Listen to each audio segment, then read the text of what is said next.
would explain to our viewers and take them through the entire design process and what does this mean to achieve as per the designs that has been given. I would request Aahan to take us through those updates.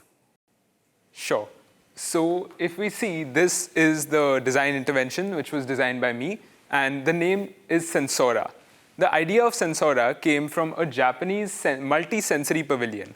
A multi-sensory pavilion is essentially a concept where all your senses are engaged. These design interventions exist in Japan, where I primarily researched this project, and multiple other places, but they have not been implemented in India as of now. Now digging into the whole design process. Starting with a textured wall. Play is an important part in the life of anyone, be it a kid or an adult or a person who is visually impaired or is differently abled. This is a textured clay wall where people can make designs. This can be used by children and people of all ages, where they can sort of use their hands and make sort of designs which can later be erased. What I spoke about earlier, Braille has been put all across this design and is also multilingual. Moving to a mini library that I made, education and reading is obviously an important part of anyone's life. This mini library contains regular books for any ordinary individual, Braille books, which are multilingual, and also audiobooks for anyone who wants to explore the space walking across.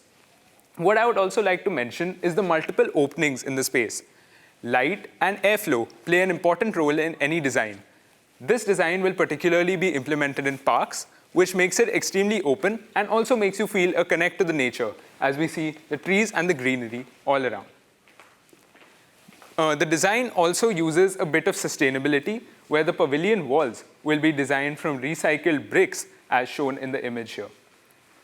Tactile paving will be all across the park, also able to access multiple places, not only as a straight row as tactile paving is usually made. This will help a visually impaired individual navigate through the space with ease. There will also be a Braille map, which can help them map out spaces and access places such as the textured clay wall or the library. It will be a one-stop solution to all the features present here. Now, our senses are not only limited to touch, they also involve our scent.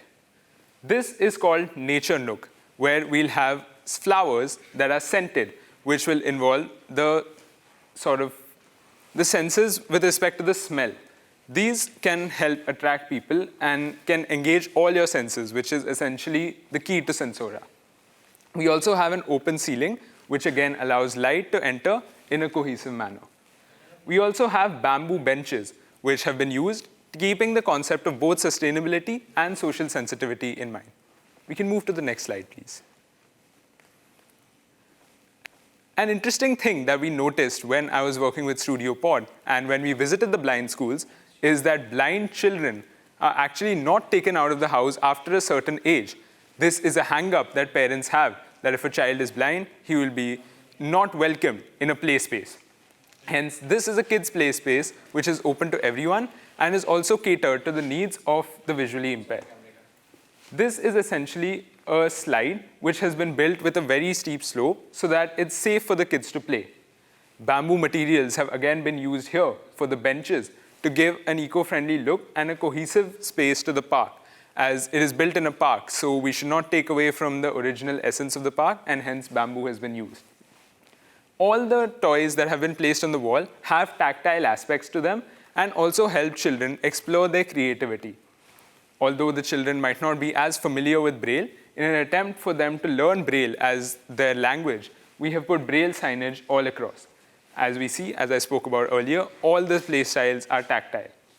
We also have Braille signage leading off the slide and leading to the main play area, which has the normal aspects you would see, certain balls or a small play space or bricks, which could be for any individual, not only the visually impaired. This is what we talk about when we look at inclusivity, a space for everyone. According to me, architecture is not only about the designs or buildings, it's about the people who inhabit them.